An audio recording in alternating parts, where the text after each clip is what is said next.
I mean, what's all the fuss about? The tape was accidentally erased 9 times. Could happen. Like Germany accidentally invaded Poland twice. You know, it could happen. I want to tell you, let me put it this way. We got about as much chance of finding out what's on those tapes as we do of seeing Howard Hughes guest starring on Celebrity Bowling.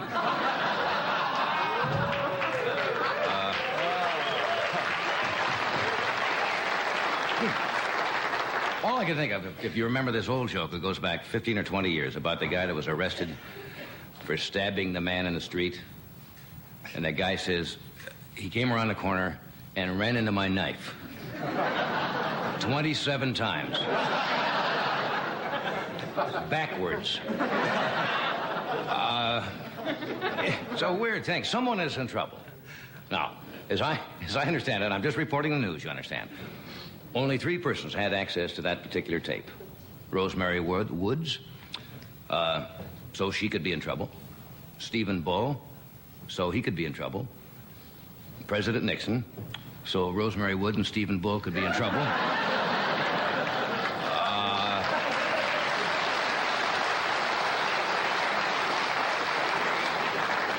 Senator Baker came up with an interesting statement. Did you see that?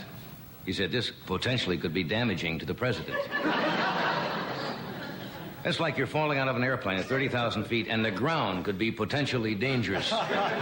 Well, I don't know what's going on. Does anybody follow that at all? The whole thing is getting so incredible now, you just have to sort it out. Hello, Tom. Tommy posed for that thing they sent out on Pioneer 10. Remember the etching they have with the man from space where they stand like this? How are you, Tom? Very well. Nice to see you. Tommy is... You may have noticed him, but Tommy has that certain nothing. I kid Tom, but he's a little dull. Let me give you an idea. The other night, he watched the Waltons, and the Waltons fell asleep.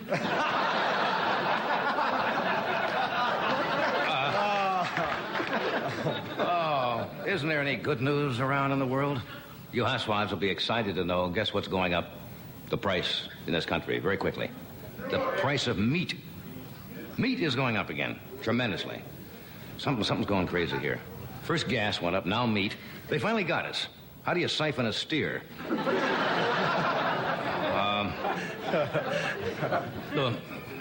The wilderness societies, you know, they were fighting with the government, I guess, to win concessions on that Alaskan pipeline, and they finally given up. They're going to build a pipeline. They did get the oil companies to agree to one thing. They're going to spend $100 million so as not to go through Ewell Gibbons. Yeah. That's not much of a joke, but if I'm not near the joke I love the joke I'm near. Doesn't make any difference. What else is happening? John Wayne is in the news. You see that in the paper? I admire what he did. He had an invitation from the Harvard students, the Harvard Lampoon, which is a satirical magazine, to come back and visit the campus. And I didn't think he'd take them up on it, because they've been blasting him pretty good, you know, as being very, you know, his political views. And he went back there and took them on and came out pretty well. Did you see it in the paper? He came through the streets in an armored personnel carrier with guys from the 5th Army or something like that on it. The only reason he did that because his tank was in a repair shop, or he would have... And there were some Indian protesters along the parade route, and just from force of habit. You're ahead of me, right? John Wayne had all the students form a circle real fast. Did you know? Well, tonight, this is going to be an interesting show. How many of you have seen The Exorcist, the motion picture? All right, we have the author of that book and the producer of the film. William Peter Blatty is here tonight. And if you couldn't figure out what that picture was about, Mr. Blatty will explain what it was about. He also said he's going to stay after the show and drive the evil spirits out of the studio. Did you see Mr. Blatty in line? He was the one sprinkling holy water out in the air. He is here tonight. We have Mr. Fernando Lamas. We have a very funny gentleman. Richard Pryor is here. And we have a new young lady on the show tonight. This is her first appearance on the show. I have not met her. A lovely young actress. Her name is Robyn Hilton. And she's going to join us tonight. The staff has met her. Pretty girl. Pretty girl. Oh, okay. Yeah, where'd Doc go? What is this jacket molting already or something? Thank you for coming. We'll be with you in just one...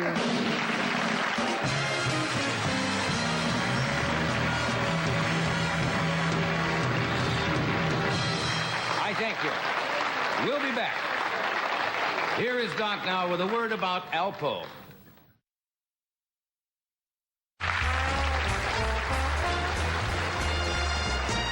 Well, we have a new mural back of the band there? New backdrop. Yeah, how about that? What happens? Is that turned too? Yes. What happens when we turn it? You see something different. Oh. And it turns again. And it turns again and says goodbye. More to come, we are gone. But I miss the guys. Who does that the job? John Shrum. Does John Shrum and the people from our prop and art department do that? Very nice. But I miss the picture of the guy that they used to have up there. Well, that was a little, I thought. You know, ego's too big a picture. No, that's not true either. They didn't tell me they were going to change it. I understand John is not with us anymore.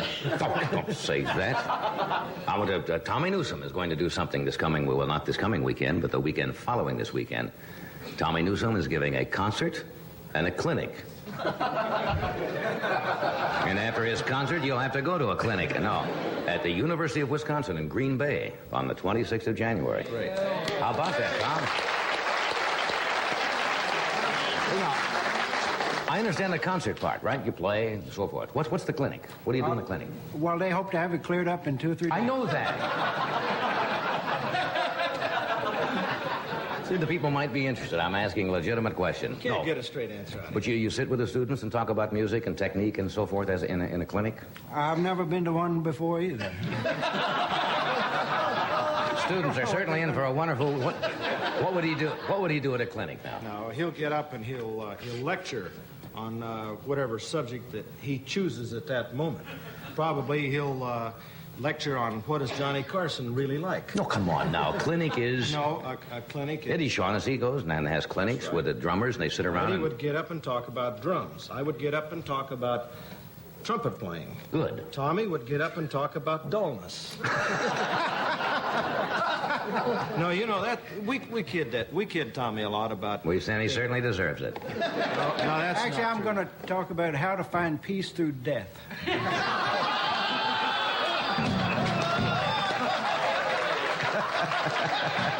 And Tommy has gone through all of that, so he knows. This is really reincarnation here. Find peace through death. Anyway, they talk about his instrument, right, and so forth. Oh yes, he's going to do that, all right. In the motel. Oh, come on now. Man's trying to conduct a serious show and pass on some knowledge to our viewers, and you two clowns... Where's this guy? Sit here. Okay, anyway, he's going to be back in Green Bay, which is probably lovely there this time of year. Oh. Why couldn't you get a clinic in Florida or someplace, or Palm Springs? You got to go to Green Bay. I'm going to Florida in July. That makes sense. Makes sense. The September clinic, Chlorthan, Death Valley, that he walks across. He and 30 musicians try to walk across Death Valley. You know, as much as we kid Tommy, yes, he writes really some of the most colorful and passionate music that we have in our possession. That's true. Tommy does a lot of the charts for the orchestra. Yeah. And that in itself is really great music. Unique talent.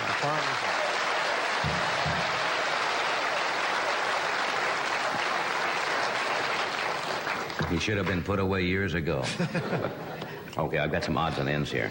You get these things in the mail at home. Somehow in this country, you get on mailing lists. You know, there are companies who sell your name and address to all kinds of companies around the country, and you get on a mailing list where they send you the contest gimmick that's going on, the various companies. You could be a grand sweepstakes winner. Do you get those all the time? In your mailbox, dear Mr. and Mrs. Clarn, you are lucky you. You are one of the sweepstakes winners. Mail this certificate in and so forth. A gentleman sent me one that he had entered a contest. His name is Walter Wolanska, Wolanska, I believe. And he entered, and he got a letter from the Reader's Digest. And he was notified that he was a sweepstakes winner. Remember that? It's always a sweepstakes winner. And his check was in the mail. He sent me the check. I want to show you. First of all, I got his name. Can we get a close-up? First of all, they sent it to Mr. Wolanski instead of Wolensky. misspelled his name. He lives in Lindenhurst, New York, and here is his wonderful sweepstakes winner. $0.10. True, now I'm not making this up. He got a 10-cent check as one of the sweepstakes winners. Isn't that a lovely contest? Had to buy the magazine. What's the magazine sell for? Half a buck? Then 8 cents postage? He lost 48 cents on that deal. Isn't that something? I guess he's a winner. He's got the check here. Now I don't know what to do with the check. Here's an item. You know, if you think you got an energy crisis here, London and countries, England and Holland really have got countries, got problems. Of course they have countries. It's a picture of the girls that work over there in the, what's the club? Well, they're strippers. And they've turned down the heat. And these girls have to dress and make up by candlelight. It's the only heat they have and they're catching colds and goose pimples, and it's a terrible situation over there. This is sad, isn't it? Yes, it is. That certainly is. Patrons are yelling, "Don't give your coal to Contact, give it to me." That's direct from there. This is the silliest item I have seen in a long time. From England, Halifax, England. Sisters Tina and Tracy O'Brien, aged 3 and 4, left the hospital yesterday after recovering from New Year's hangovers. 3 and 4 years old. They had drunk a bottle of liqueur and some other alcoholic beverages. They apparently got 3 and 4 years old, and they got stoned. And they went to the hospital. Can you imagine a 3 and 4-year-old with a hangover? How do you sober them up? They're too young to drink coffee. Right? 3 and 4 years old, and they got bombed. Put them in the Ed McMahon ward, right? Yes. Let's see. Drinks. Who do you think the woman's name is? The president of the Women's Christian Temperance Union in this country is. Liquor dealers admit that since the energy crisis began, the consumption of alcoholic beverages has greatly increased. Her name is Mrs. Fred Tooze. Tooze. I don't know why that's funny. It's so, Mrs. Tooze drinks no booze. I mean, the whole thing is. Isn't that wonderful? Mrs. Tooze. It said, T for Tooze and Tooze for... Oh, you could do all kinds of things. Any rhymes to that? Yes, there are. And words we didn't use. You're in a terrible mood tonight. Did you know that the Coast Guards, men and women, now share the same bathrooms? They had a problem. They took women in the Coast Guard. They took women into the Coast Guard, and they said it required too much money to build as they say in the Navy, it's the head, right? So now they share the same bathrooms in our... What are you giggling at? You thought of something terrible again. Yeah, I just saw the sign on the door. His and Ms. You're on something tonight. That's crazy. All I can see is the captain walking in. Somebody saying, "Attention." Do you know what filler items are in newspapers, what they call fillers? Mm-hmm. These are little items that they use to fill out a column when they don't have anything else. This must have been the slowest news day ever. I don't even know what paper it's from. This is what they call a filler item. The Jan Smuts Airport has been ranked, from Africa, Johannesburg, Africa, has been ranked as the world's 35th busiest. Do I lie? Now, would you say it's a slow news day? Has been ranked as the world's 35th busiest airport. That little gem, what's in there? I got the 3rd fattest dog in my block. What is, I don't understand this. Has 52,000 takeoffs and landings and serves 2 million passengers. It's only the world's 35th. Isn't that interesting? 34th is a wheat field in Topeka, I think. What else we got here? These are just some crazy things. But I love the sweepstakes. I got one the other day where they actually had my name printed in. Have you seen those? Where they send to your house and says, "Wouldn't you like to see your name here?" And then they printed your name and address in where it says, "Grand Sweepstakes winner." They offered me one last week to win the dream house of my choice. Have you seen that one? They put your name in. You can win the dream house of my choice. Have you ever, by accident, gotten on one of those mailing lists for obscene items? Not by accident. No, I mean, really. No, I didn't make no accident about that at all. I said send it right here. No. Yes, I've received some things in the mail That's that I did embarrassing. not request. and you open them up, and that's wrong. And the first thing you should do is go right to the Postmaster General or write the company and say immediately advise them that you want your name taken off of any kind of mailing list. You have a right to do that, you know. If you receive this stuff in the mail that is unsolicited, you simply write back and say, right now, get my name off that mailing list. That's right. I mean, how many sets of whips can you use? What list did you get on? I got on the Crazy Foam and, no, they do. They do send all that stuff. Because there are businesses in this country who do nothing but make up lists and sell them to other businesses. So you could be on a mailing list and not ask for any of these. The best thing to do. Also, you do not have to pay for anything, you know, that comes to your home, unsolicited. You can keep it. You don't even have to return it. Well, you got to pay for those whips. But you get off with those. You're in a freaky mood tonight. But, you know, sometimes they will send you something in the mail and then ask you to pay for it. You do not have to return it, nor do you have to pay for it if you get it unsolicited. But the best thing to do is write the company and get off the list. Because, well, there's a lot of that mail. We'll get in trouble now. We'll hear from all the mail order people tomorrow saying, we make a living doing this. What was I going to say? Oh, we have on the show Fernando Lamas. Good. William Peter Blatty, the writer and producer of The Exorcist. We also have Richard Pryor, and we have the young lady who will join us in a moment by the name of Robyn Hilton. Oh, yes. I have not. You must have seen that. I have seen Robyn Hilton. I have not seen her. They say she's a pretty young lady. This is a lady for sure. And I want you to treat her with dignity. We'll be right back after a word from one of our sponsors. Just be there.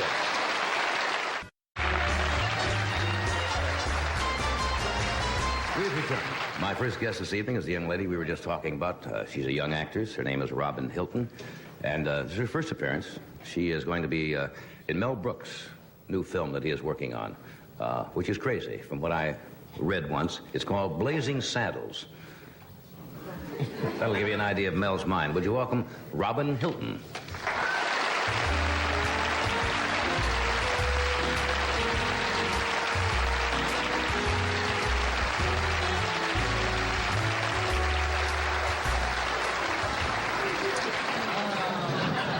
How are you, Robyn? It's nice to meet you. And everything that they have said about you is true. You're a lovely-looking young girl. Thank you. Yeah. You've done television before, not our show, but I mean, yes. You've been on other shows. Yes, not talk shows. Not any of the talk shows?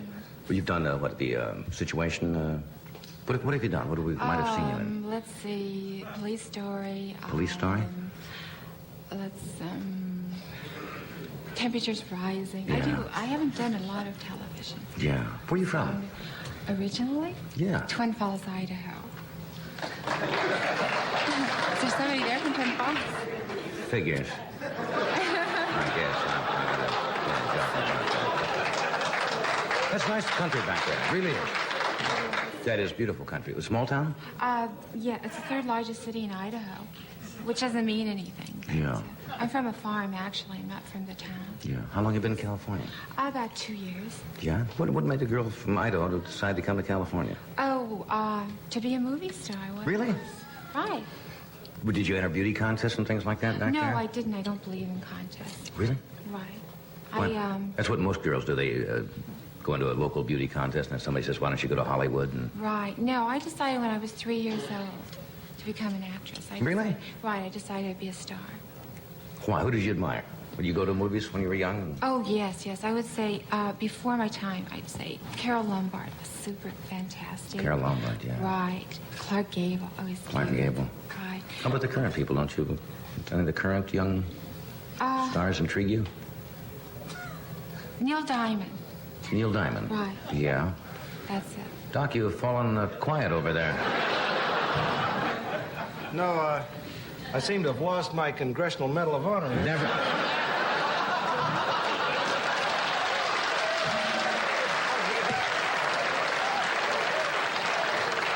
And stealing from Jackie Vernon, I might add, at the same time, also. Well, you take them where you find them. Yeah. Can I help you look for it? No, please don't. Please don't. No, if you do, Celebrity Bowling will be in here tomorrow. And you'll get to see Howard Hughes. Howard Hughes is... I think I know where they went to. Where it went. Don't mind him. He is very easily disturbed. It's okay. Yeah. What did your folks do? My folks? Your parents? Yes, my parents. My father is an experimental engineer. He was a farmer. Yeah. Yes. Did you ever live on a farm? Oh, yes. I was raised on a farm. Really? Oh, yes. When you tell people that, they got to say, oh, come on, right? Because you don't No, look like I the was. typical farm girl. No, I did. Yes, I was raised on a farm. And it's true what they say about haystacks. Yeah? Yes. And the farmer's daughter. Yeah, you That's probably where all heard the all those come jokes, from. right? Yes, I have. Most of them are true. Really? Yeah. Well, somebody told me you don't drink. No, you, I you don't. don't smoke. No, I don't.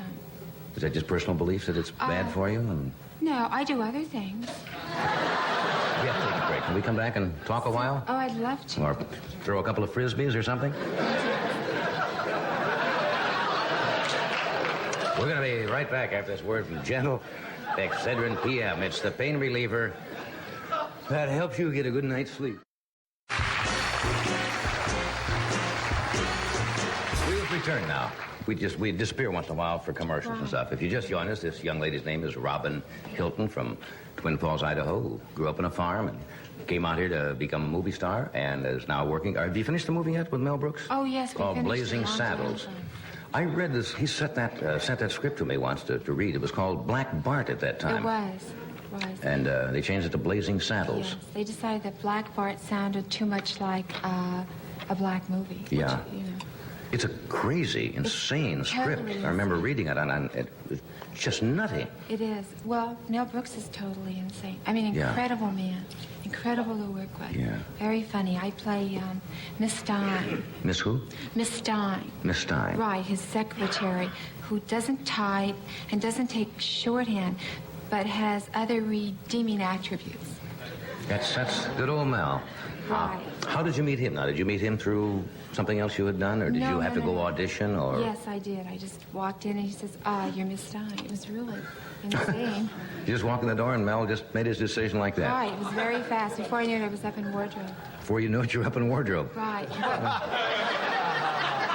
Good old Mel. He has an eye for casting. Yeah, he really does. does. It's very good. But he didn't hear you read any lines, or? I read 2 lines. 2 lines. Yes. Cool. What were? I don't know whether I want to ask you what those lines No, were. Like, where is wardrobe and how are you, Mel? Right, that was just about. Anyway, the wardrobe. I don't have very much wardrobe in it. You know, I wear sort of a little nighty kind of thing. I think they call them corsets. That was the name. Yes. Yes, they used to have corsets. Right, in sort of a misty lilac, and I wear about 5-inch heels, so that he hits me just about here. And he's very short. He's very, very tiny little man with incredible energy. Always running around. Yeah, he does. A lot of energy. Yes, he's like he's everywhere all at once. That's Mel. Everywhere at once.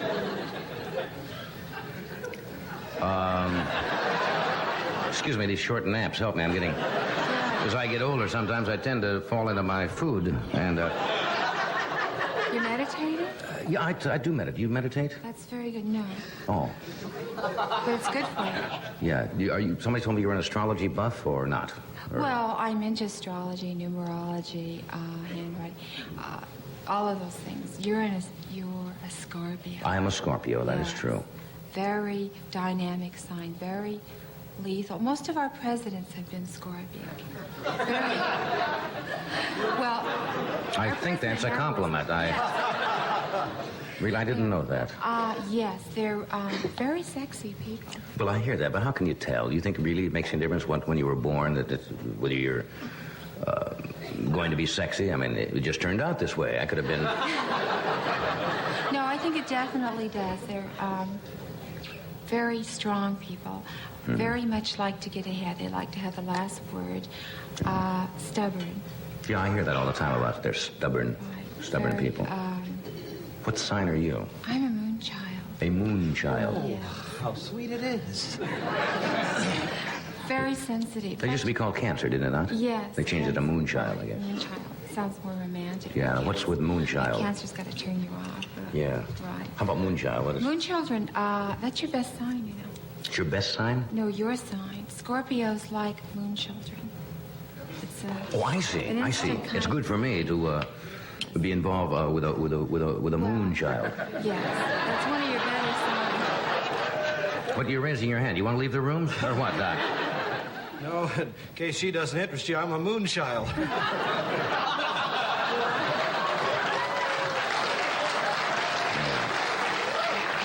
Well, that's interesting. And you go for numerology and all of that stuff, huh? Right, I believe in reincarnation. You believe in reincarnation? Yes, I do. You believe you've lived before? Mm-hmm. Do you have any idea what you were before when you were here? Well, lots of people do. They say, oh, I was here as Aristotle. I was here as, Queen Nefertiti. Oh, no, I don't think. I know I've always been female. Mm-hmm. That I'm sure. Well, no argument here. What would you like to come, if you had a choice, and you could come back as somebody else in your next life, would you choose yourself or would you prefer to be somebody else? Oh, no, I like being myself. Mm-hmm. That's fine. Would you choose someone else? I think it might be nice to give somebody else a shot and come back as somebody else. Like who? Oh, like my wife's first husband? Why? Oh, I don't know. It just occurred to me.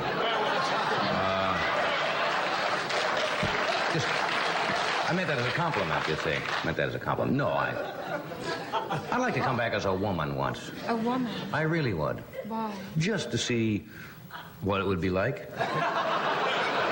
No, I think every person would like to be of the opposite sex at one time or another, to feel emotionally and physically what the makeup is like to be of the opposite sex. Wouldn't you like to know what it's like to be a man at certain moments? No, I like being a woman. Yeah, that's what I want to find out.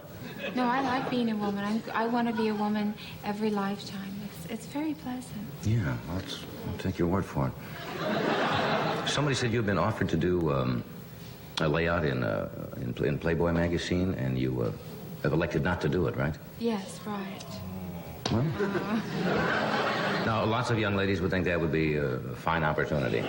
No, they offered me 10. They didn't. I held out for $11.50, but you know. $11.50? No.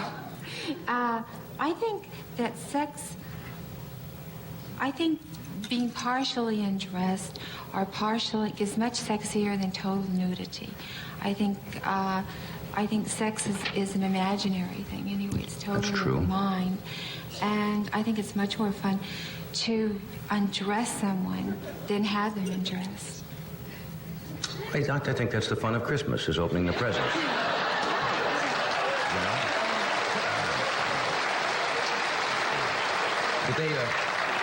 But I think that's very good philosophy on your part. But they offer you a lot of money, don't they, to do something like that? Or used to be. Yes, they do. They do a lot of money. I'm not materialistic. Yeah. In other words, they'd offer you $5,000. Would they offer you that much? Yes, they do. They did? Yes, they offered more than that finally. Well, if I'm not being personal, do you mind telling how much they? They go up to around 10. You know, I'm still holding out for $11.50. $11,000. No, I really. I'd Indian wrestle Virginia Graham naked in Macy's window.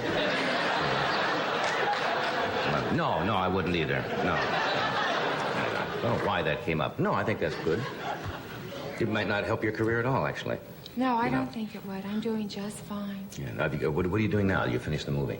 Yes, I just did another movie, and then I'm doing the series Doc Savage. It's coming up sometime in February. Yeah. Well, it's nice to have you here tonight. Thank you. Are you all calmed down now? You said you were a little nervous between commercials. Wasn't this easy? It was very easy. What's that fun? Oh, it was fun. Excitement. All right. We'll, I did that once, didn't I?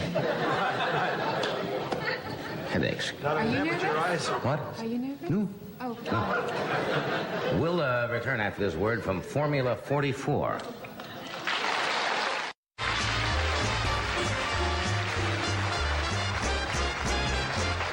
My next guest is a good friend and a fine actor and a director. Just started a movie that he wrote and will direct called Scavenger. You said you'd never met him, right? No, I haven't. I'm really excited. Really? Yes. Okay. Would you welcome... Were you excited to meet me? I mean... Oh, of course. Oh, wow. I just want to find out. Would you welcome Fernando Lamas?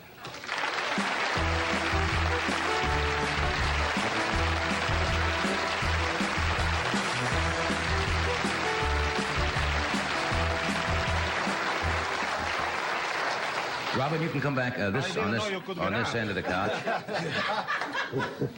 She gets up and everything. I didn't know she could, yes. You are a very lovely lady. Thank you. Which inclines me to believe that the glandular system is the most important system in the entire body. Because anybody can have a couple of legs, you know.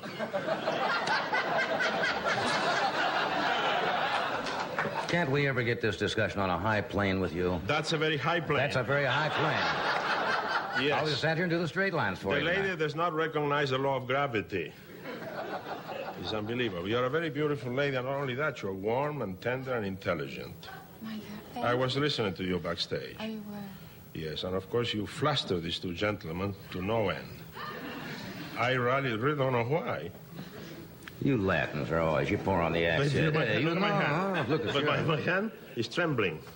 You see, guys with accents always have an advantage. It helps a little bit. Don't they? Because the average woman thinks if a fella has an accent, whether it's French or Spanish or whatever, is somehow mysterious and has more emotional qualities within him. That's true. It helps when they do not understand you, you know.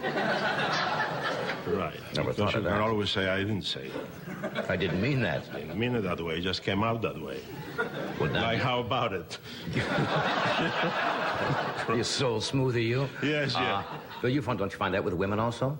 Definitely. That if a woman has an accent, that men somehow get a little bit awed because they think she is they're kind of mysterious. That's not only mysterious, true, is it? Most of the time, they're just dull. You know, have you noticed that the mysterious people are generally mysterious because they have nothing to say? And I think it's a marvelous way out. You stay in a corner, mysterious, serious. People are very interesting men. Just dumb. Nothing to say. That could Grow a be true. mustache like this and stay very serious. Maybe a patch in the eye. People say he's really something. Yeah, it's a little Nothing. mysterious thing. It's not a bad idea. Let's try it one of these days. Who would you like to meet in Hollywood you haven't met, Robyn? I mean, I'd like to meet her. I know, no, I'm not talking Oh, I about you, see. outside of you and Neil Diamond. Neil Diamond. Yes. You're very big with Neil Diamond lately. I am. Yes. You got a thing about him? Yeah, I have a thing about him. You do. What thing do you have about him? It's purely physical. Purely physical. Yeah. That's the only way it should be. To begin with, you know. Yes. Then it might evolve into something spiritual. Spiritual. Then you drop it.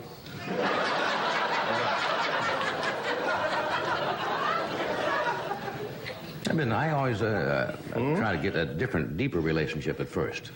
Oh, really? Yes. Isn't that longer? Yes, but It takes longer, right? well, certainly.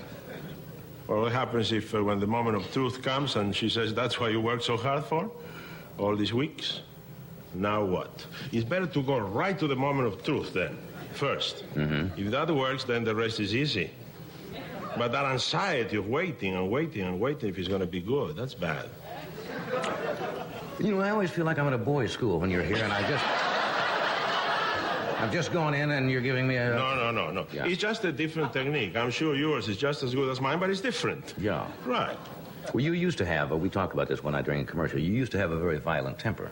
And Yes. you said you've got it under control in the past few I years. got it more or less under control. Yeah. Yes. Have you ever met anybody who's got a worse temper than you have? Say? Oh, many people, Yeah. especially ladies. Yeah. Many. But it's difficult to fight with ladies Yeah. because they give you a slap across the face, and if you slap them back, you're a brute. If you don't slap them back, you're an idiot. So you got to slap them back because how could you go through all your life being given things without returning them? It makes you selfish. Don't they do that in some countries? The men physically Oh, yeah. whack them?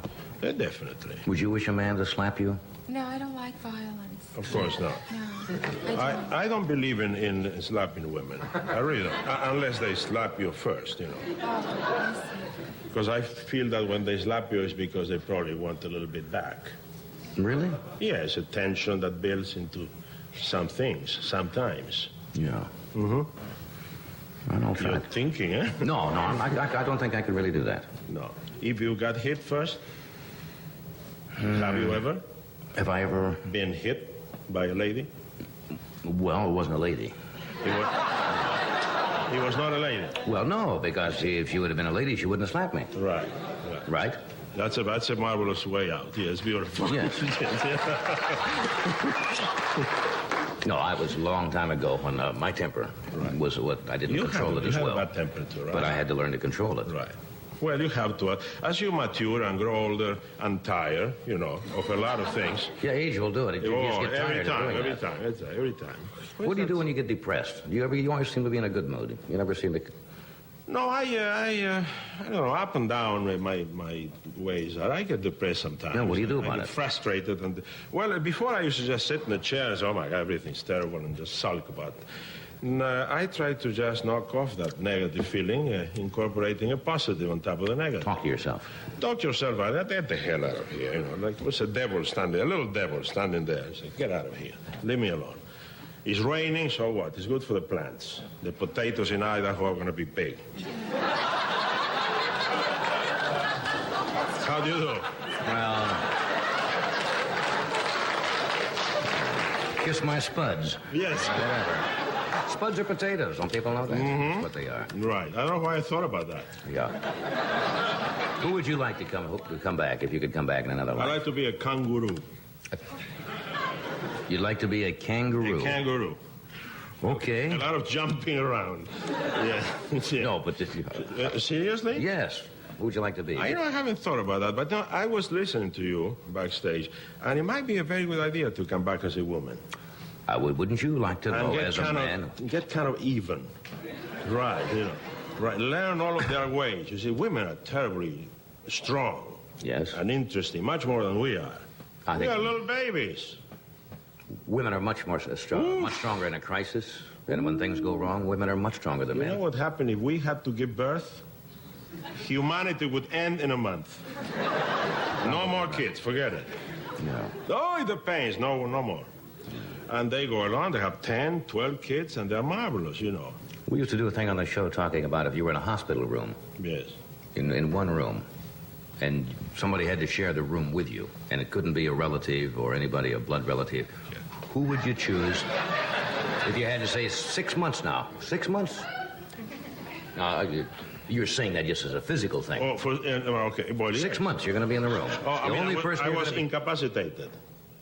If I were incapacitated, let me choose somebody with a certain spiritual qualities and intelligence so we can discuss things. I'm very spiritual. I know you are.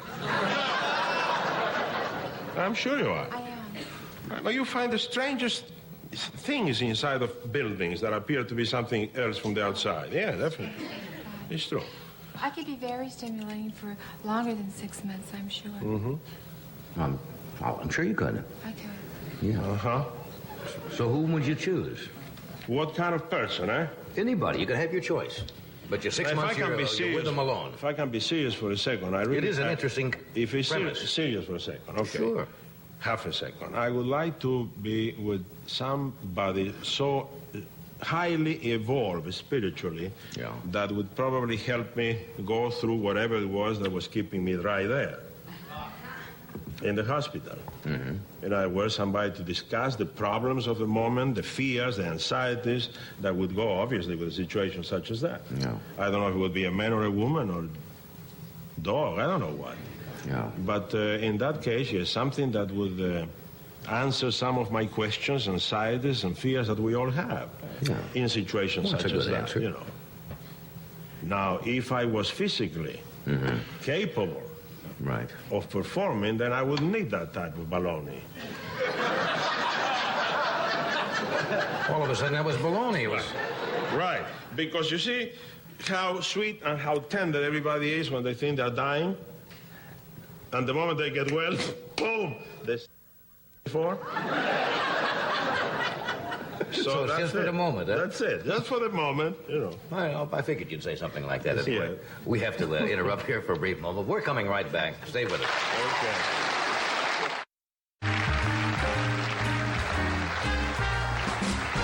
Okay. Richard Pryor is with us tonight. He's got a very unusual mind, very inventive. Mm-hmm. He just completed the movie Uptown Saturday Night, and he'll soon be seen on the Martin Luther King special, which airs on January 24th. Would you welcome the very inventive Richard Pryor? Richard?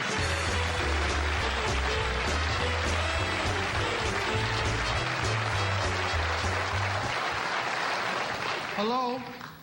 Hope I'm funny?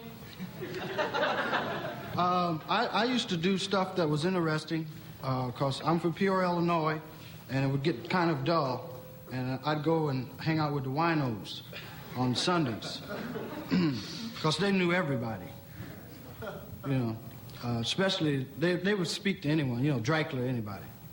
Hey, boy, where'd you get that cake? You live around here? Who's your people? Why'd you get them teeth fixed? Blood dripping all out your mouth. Why don't you take care of yourself, boy? Either I'd go to the bars and watch fights. People love to fight when they get drunk. I used to watch them. Especially, they always want to fight Orwell. Orwell was a friend of mine that fought the police. I knew he was bad. Right, because the police will do anything to you, right? You know, they... Move along. Stop having so much fun.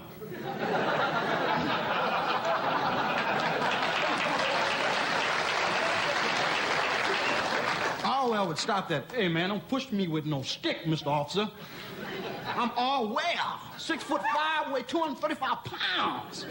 Bring fire out my chest. I know you understand. You understand? Now, why don't you call downtown and ask about me, Orwell? Remember last summer when the 15 police come got that and 4 or 5 of them got messed up? That's me. You mess with me, I'm gonna bite you on the neck. And you always go to bars. When the guys get drunk, they started fighting. Some dudes would really get weird and want to fight women. Right? They always want to fight the women, right? They go, Say, man, what you mean we can't have another drink? Well, we done spent money all night, chump. Tell me, don't hold me, man. Give me a drink, baby. Get a beer for the house. 1 beer. Woo! What's wrong with you, ugly woman? Well, ain't nobody messing with you. Turn your face around.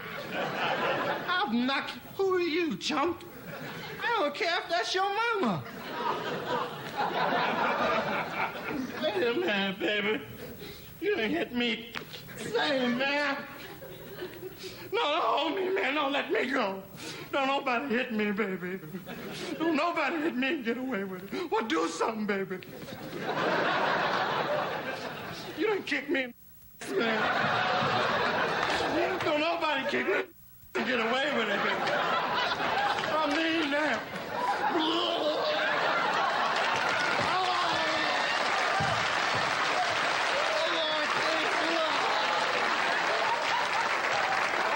Get me home, please.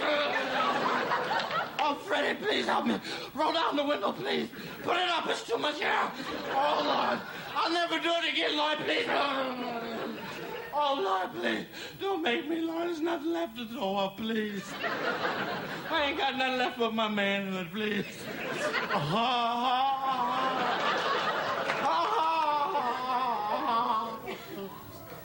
Thank you, baby.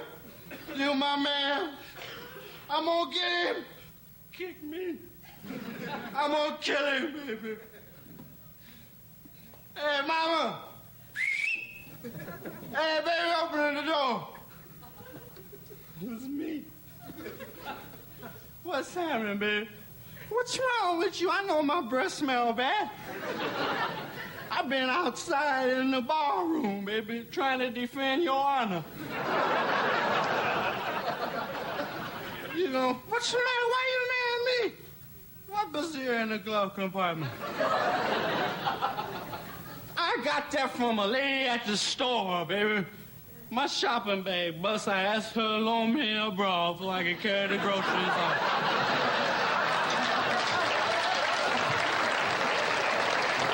That's right. You know I love you, baby.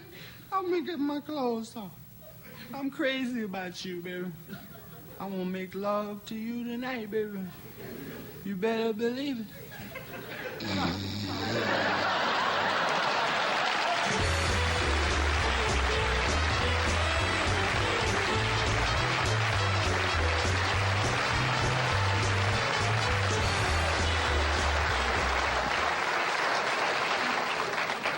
That's beautiful. The great things to draw on when you're growing up, right? Because it's all true. Yes, sir. Saturday night fights. Yeah. At the bar. I grew up in the Midwest, in the small Midwestern town. On Saturday night, the kids from the farm, I live in a small town, but the kids from the farm would come in on Saturday night, and no fat on them at all, just one large bone. They would come in, and the sun would hit them, you know, the neck would be all pink here and white from then on down and up to the arms. And it was like they'd hit you with a club. You'd say something, and it'd come back about this far. They were tough on the farm. I remember farm dudes, we used to have a lot of semi-race riots. Semi-race? Yeah, you know, you just fight in your neighborhood, race riot in your neighborhood. Then Monday you go to school and wait till the weekend. But we used to, and it used to be a big hillbilly dude, man, used to walk, and it was Charlie Eggy. He didn't want nobody to walk through. He said, hey, look, man, you walk around the other way, you understand? I'll dust you off. And it was a big farm guy. I said, well, I'm just coming along any kind of way I can, just walking down through here. I said, don't you come down to him. And the cat didn't fall. Yeah. And the dude went, my man. Hey, let's have some fun. How about a drink? Yeah, you give them your best shot, and they just stand there and go like that. Yeah. Let me interrupt. We'll be that's your word. We'll be right back.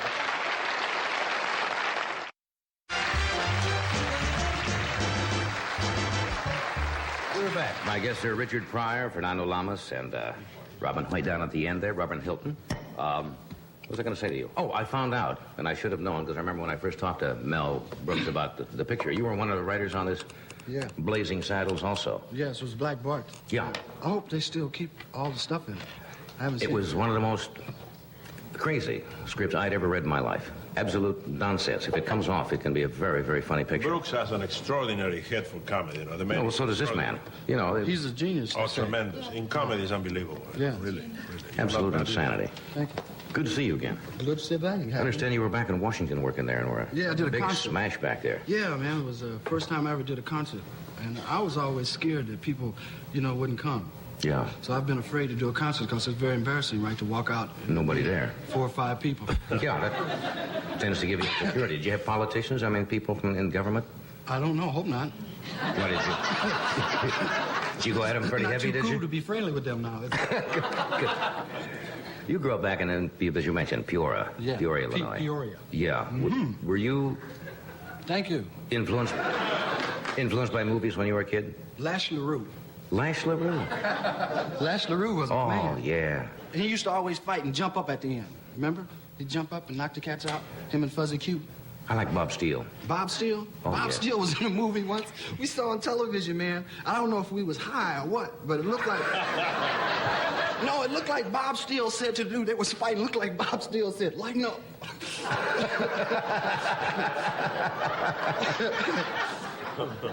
Yeah. Then did you play Cowboys and Indians? Yes, we did. Yeah. Yeah. That's Not universal. Indian so much. You don't want to, didn't know, sometimes my mouth don't work. I have to do that. Yeah. Carry it through. There's no need to stop in the middle and try to clean up. Just go right on with it. You got up one night, we were talking the last time you were on the show, I was interviewing somebody, and you just got up and went, hey, and sat down. Mine back. Yeah, you said you just had to clear Yes. everything out once in a while. Yes, I do. We don't have a bathroom. How young were you when you first appeared in front of the public? I think my first performance was like my uncle Dickie bought me a cowboy suit, right, with 2 guns and stuff, and I was in the front yard, you know, and all the family was sitting on the porch, and there was some dog poo-poo in the yard, and I slipped and fell in it, Big screen. and huh? they started laughing, so I got up and fell in it again. First rule of comedy. You young comedians, that's your first rule of comedy. The old dog poo-poo fall. And you can It's in the books now. It's in the books. It's dog poo-poo take number 1. I think there's 2 or 3 takes. Then you progress on from there. When was your first time? I was in school play and did something silly, said something, and everybody laughed. And all of a sudden you find that by doing something, usually with sounds. Yeah. When you're a kid, you do crazy sounds or voices, and you find out you can get people to laugh. You can get hooked. Can you do a sound for us? Do a Well, I sound. hate to do the ones that get the biggest laugh. We did all kinds of terrible things in school, you know, but you find out very early that you can get reaction, and so you do it, that's all. Yes. So, we'll take a break here, sell something. Have you seen The Exorcist?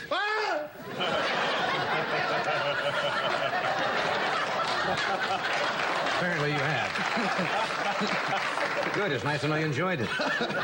We'll be right. I thought you didn't like it for a moment. Here's a word from McDonald's, and nobody explained it to me like that. Right? Yes, thank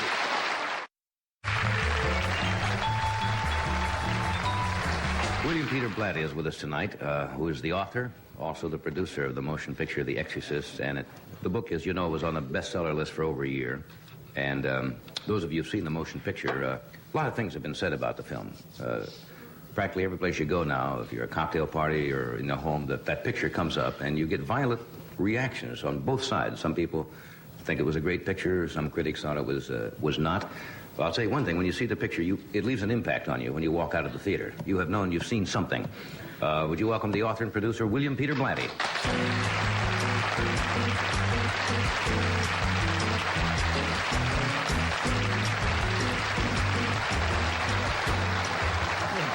Good to see you again, Fernando. Yes. Bill, I wish I could ask you one question that you probably have not been asked since that picture came out, but we screened it one night, and about 10 people watched the movie, because people told us before you see it, they said, don't see the picture alone. Mm-hmm. They said, see it with people. And I think it's better to see it with people because you get divergent reactions to the picture. Yeah, I know. There is one should not see the film alone, which is probably part of the problem with some of the negative reviews. You know, you cannot... Reviewers insist upon sitting alone in a cold screening room. And there is a chemistry. I mean, the film is an assault upon the nervous system. It is that. And the concentration of other bodies around you and other brains around you is a part of the effect or the impact of the film. Yeah, it's like watching a picture in a drive-in sometimes where you don't have the reaction with the other people. You're hearing it all by yourself. Well, a comedy. I mean, you can't see a comedy in a drive-in. It's murderous. It's insane. Did you think the picture was going to get this kind of reaction? Now, as I said, some of the critics in the East didn't care for the picture. Many other reviewers of fine credentials thought it was one of the year's 10 best pictures. There seems to get that kind of a violent reaction. But I suppose that's true in this kind of a picture, or anything that is shocking and has a controversial theme about it. Well, I wouldn't be so benign with some of the reviewers who were negative. I mean, I think Pauline Kael, for example, needs an enema. And that... No, I did not read her review. Did she... I mean, her review is... Reviews always are so full of personal poison attacks upon the makers of films. I mean, what do you say about a woman who thinks that Psycho was a playful film, or that The French Connection was a fascist film? I mean, this is a serious study for a psychiatrist, I think. Pauline Kael... I've asked excuse me, forgive me for interrupting, but I've asked people who saw the picture and said they didn't, and they said, well, I said, did you read the book? And they said, yes. I said, well, that's what the picture is, really. That's right. You followed the book very faithfully, and the book was horrifying, and it's shocking, and it assaults your senses. And I assume that when you went to make the picture, that's what you went to do, that's what the story is about. The intent is to move the viewer. This is based upon what we believe is an actual case. And in addition to having a passionate impact upon you, it's supposed to tell you something. As you know, there are people who have been fainting in the theater, between 5 and 10 every performance. And you wonder, is that too much? Well, when Aeschylus's Orestes was first presented before an ancient Greek audience, it's reported that grown men fainted. And, of course, you wonder, really, only a psychiatrist is competent to comment on why we get this reaction. But I hope that it's because that the viewer is, some viewers are frightened, but it's touching a nerve. And I wonder how often that nerve is the realization that the horror on that screen, that demon, is the ultimate father to, the ultimate blood relation to, and the ultimate destiny of cheating your brother and calling it business. Yeah. I think that's what it comes down to.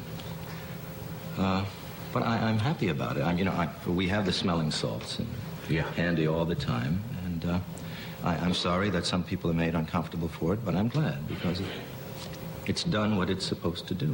It is a shocker, but I have found the interesting thing about it, as you say, when you see it with a group of people, you find out that people are affected by different things. Where some people will see a particular scene that might be physically unpleasant.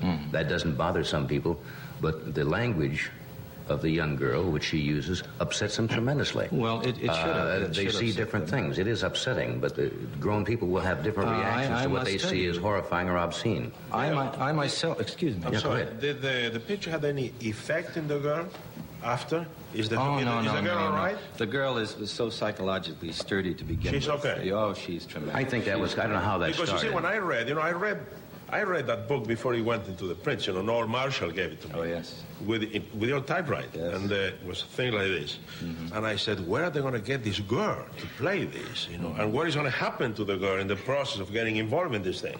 Fernando, she giggled after every take. I mean, the whole Fantastic. procedure was silly to her. Oh, really? And you know what it is. course. You're surrounded by 80 technicians like Cape Canaveral. Right. Yeah, people forget that. I almost, watching the picture sometime, had to say, no, wait a minute. I know that there are 80 people standing around, and the prop men are doing these things to get my own mind away from what was going on, almost to bring it back to reality. I thought it was a very religious film myself. A lot of people have said that there is a... The Catholic News, which is the official archdiocesan newspaper for New York City, called it a very deeply spiritual film, as a matter of fact. They're calling it actually a fight between, if you believe in this fight between Satan and God, right? That's what bugged Pauline Kael. She said this is the greatest recruiting poster for organized religion since Going My Way. And, that irritates the hell out of her. You know, I really think Miss Kael needs has a speech impediment, namely her brain, which, if I've located its position correctly, the enema should solve. I see. I mean, she belongs. I want to do a number on it. I mean, these people say whatever they want about us, and we never have any recourse or rebuttal. You bet. She didn't like Citizen Kane either, you know. She didn't like Citizen Kane? She's She didn't like intensely Citizen insane. Kane. He wrote the whole book about it. She loved it. No. She is part, excuse me, she's part of a small set of elitist reviewers in New York who are so trapped inside the squirrel cage of their egos that their view of the objective world of reality outside is necessarily very blurred. Every pronouncement that they make is a papal bull. I have very little... Well, it certainly is not disturbing the number of people who are going to see the motion picture. great. I read in the paper the other day that, I don't know whether it's true, it almost sounded like a publicity item that the studio would put out, that people were lined up at 7 or 8 o'clock in the morning to see a 10:30 screening and couldn't get in and got angry, and there was almost a riot. There were Harry Francis, the manager of the National Theater, showed up early in the morning to prepare for the 10:30 a.m. show this Saturday morning, and he found between 4,000 and 5,000 young people camped out. They'd done that Rose Bowl number. When you say young people, how old? Because I did say something on the other night on this show that I don't think young children, and I tried to delineate what I meant. I'm talking about children under 15 I agree. or younger. I think it might be a little too powerful for them, and it could be have a great effect on a child that, might have a few problems to begin with their tensions. An equally great problem is the neurotics among the adults who are going to see it. I mean, that has just as terrible effect upon them. Didn't bother me. Could straighten you out. You think it's a straight film. You saw it as a musical. What do you know? Let me ask you this, Bill. Let me take this break here first, and we'll come right back after this word of interest.